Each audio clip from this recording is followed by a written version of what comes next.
Ѓорѓе Иванов е гордоста наша да ги скрши плановите како стаклена чаша.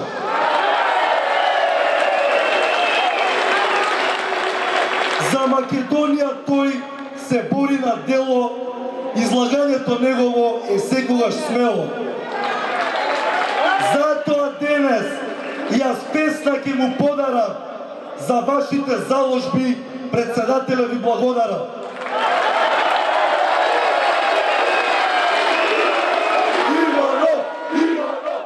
Поезија и скандирање за председателот Иванов, извици уа за договорот за ЕФ Ципрас. Неколку илјади граѓани вечерва се собраа пред собранието обединети под мотото "Никогаш Северна, секогаш Македонија".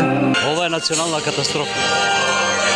Разбирам, сојузи, например, сакаат да се здружат, сојузи НАТО и што знам. Ама внатре зашто да не прекрасува? Зашто се работи?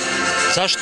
Пошто сум дете на родители бегалци од Егејскиот дел на Македонија, да не ни се случи екзодусот кој го доживеа тие деца со моите деца. Не сакам и моите деца да бегаат од сопствената земја.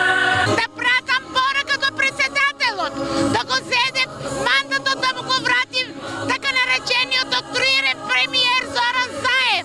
Ова зборува све за Македонија. Не треба повеќе, и ова зборува. На протестот не присуствуваа истакнати политичари, но беа упатени политички пораки. Доле влада! Доле влада!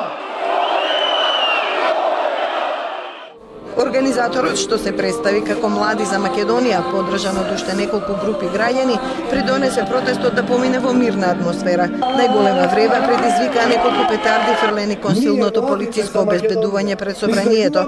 Навивачката група Комити се придружи со запалени факели како што правеше изминатите денови.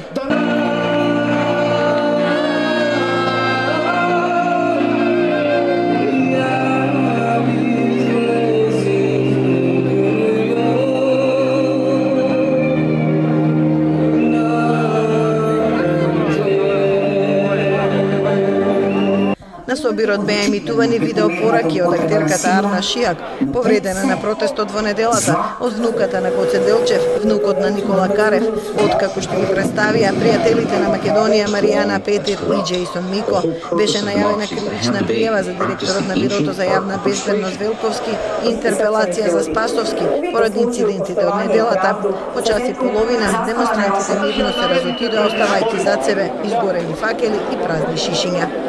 Веднаш по завршувањето на протестот доцна вечерва, ВМРО ДПМН одржа пресконференција.